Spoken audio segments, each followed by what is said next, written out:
Primal Season 2, Episode 8. What a cliffhanger! Spoilers up ahead.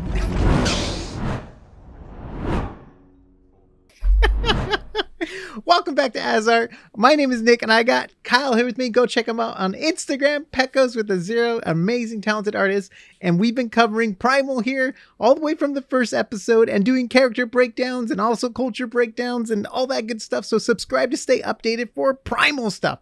Whoa. Heavy. I honestly just got done watching the show. I watched it with Kyle. Oh my goodness. What the heck is going on? Cliffhanger. So frustrating. Okay. So we've talked about cultures in the past. Yeah. Wow. We went through the whole world. I think we did. We went through the whole gamut, except I really want to see some Aztecs or something. Oh, that's some Mesoamerican stuff, You think they'll even go though to the other continent that way? Yeah, maybe we're going to be in Eurasia and in parts of Africa, but yeah. But technically Vikings went to the Americas, right? This is true. Yes. But we it looked like we saw some sort of like Central Asian culture. Yes. We saw like some like Western European, Brittonic peoples, and then some Romans. You called Romans it? Or Greeks. You called it? Like I was saying. And then that other huge ship. The best guess or like theory I could come up with is that they were like a Philistine type people, like Hittites or something. But yeah. Okay, so.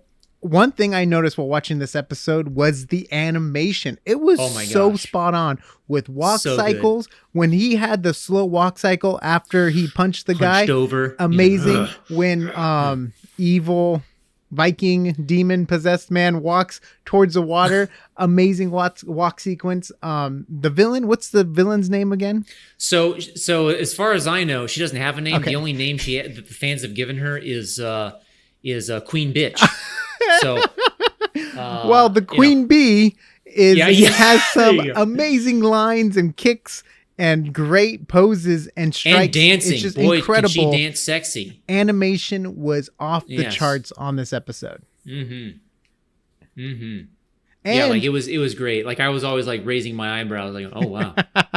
And Kyle pointed out they go through this cycle of the same thing, the same animation cycle, just different armies, a different background and stuff. Wow, it was so beautiful. Like I could have watched a whole episode of just that. Like you also like, and I think so also from like a story perspective, it's great because by cycling those scenes over and over again, you get the sort of monotony of their lives, right? Because it's just been reduced to just fighting, day in, day out. It's just the faces are different. The faces of people are different, right? It's kind of like my gladiator theory, which didn't come through. Yeah. Exactly. Well, they could be gladiators with civilization versus civilization. I don't know, but yeah. But honestly, I think we're gearing up for the final fight with the chieftain or the risen chieftain now. Okay. For the finale. So like episode 10. Yeah, something like that. Man, I mean, they're going to have to get off the ship and wherever, and then it's going to be like the last one's going to be a battle scene, right? Either way, the next 2 episodes are going to be a wild ride. Man, what beautiful, beautiful episode. Like the last one was good, but man, I really like this one. Like I really like it. I was really impressed with the color palettes they did for, whenever they show the city in ruins after they've conquered it, just that palette of just like things on fire and smoldering and just the atmospherics they did for it. Beautiful. Like was like so great, like so spot on. That was spot on. The emotion that you're able to push across without words is just incredible. The teardrop glowing in the moonlight,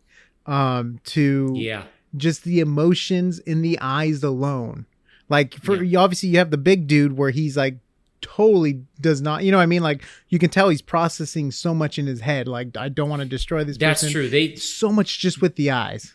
The animation just in terms of like acting from the characters is insane. Like it's like you were saying with Kamua. So when his like when he is trying to, he doesn't want to kill the pacifist people that basically offered their food and stuff to the queen, right? And Queen so Bee. he tried. Yeah. It's Queen Bee. Yeah.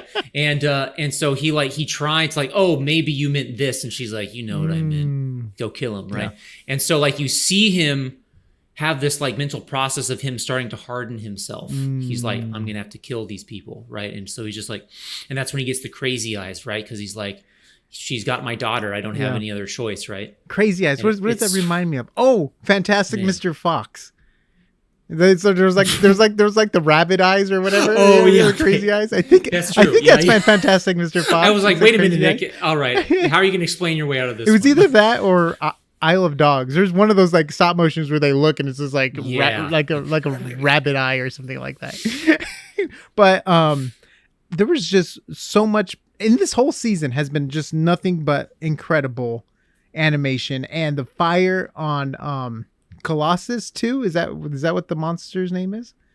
No. What's the monster's name? The Viking god, or not the Viking god? I just still call him Chieftain. Okay, so the Chieftain animation just with the fire walking through the water too. Man, it's so beautiful, and I love how he actually climbs out of the ground where he died practically. That's great continuity right there, for sure.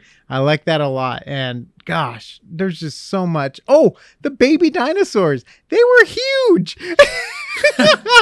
When I saw them, like, oh my gosh. The size comparison with the eggs, and then when they're in Mira's arms. I guess it makes sense, right? Because like when they're in the egg, it's like totally compressed, they're all like, right? And then just because they're like that awkward baby phase where like their eyeballs have to stay the same size and all that stuff. So right, which are why most babies look so cute, because their eyes are so big. Most mammals, their eyes don't grow, right? Like our eyes relatively stays the same size. Yeah, right? You kind of grow into your eyes. Yeah, kind of. So, but that's why like babies are so cute, because they got the big eyes. Yeah, so adorable. What? Any other notes you had on this episode? Yeah. So I have a theory.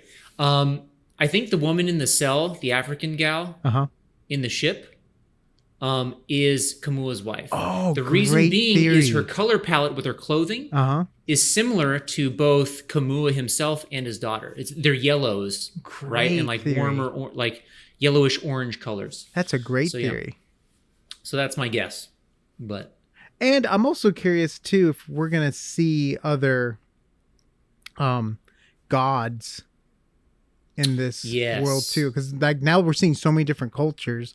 Like there's no way that only the Vikings gods are real in this world. Like there has to be other gods at this point.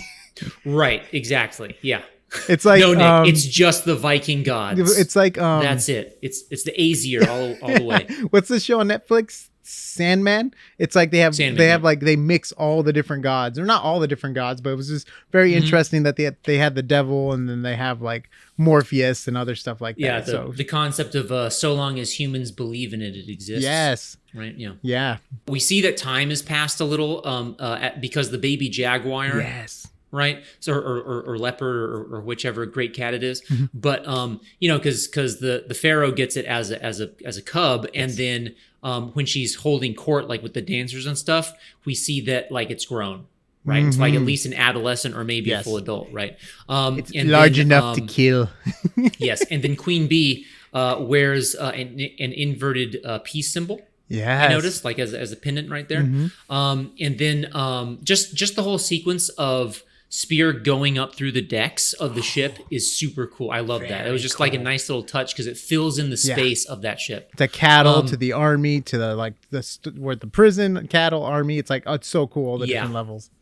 And the dancing animation, so good. You already said it though. But we can say it again because it's worth saying again. Yeah.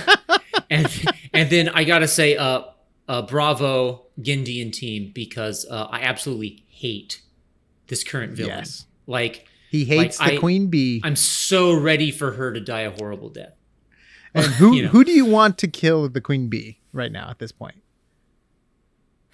If you had to pick one character. Kamua. I like that, and I think that just by this episode alone, where she sends Kamua not Spear and Fang to do a lot of the dirty work. Yeah. Yes. Any other notes on your notepad? That's it. It was such a good episode. It was just such a good, clean episode. Go follow all of our other videos. Go watch all of our other videos. The character breaks down to culture breakdown. It's crazy fun. Such a good episode. Nothing but love for this episode. I think I like it more than Rings of Power. But anyways, on that note. Shots fired. On that note, go follow Kyle on Instagram, Pecos with the zero. He's an amazing, talented artist. And go to AsArt.space for all the audio video links. Get your cool merch and shirts and stuff. The Shire is burning, so Mordor it is. By the way, we're going to be covering the Lord of the Rings show, so subscribe to get all the updates, and we'll see you on the next AsArt. Bang and spear! So you know what I just realized? I actually had more notes for Primal. Oh, no! Under the title Cool Tidbits. Oh!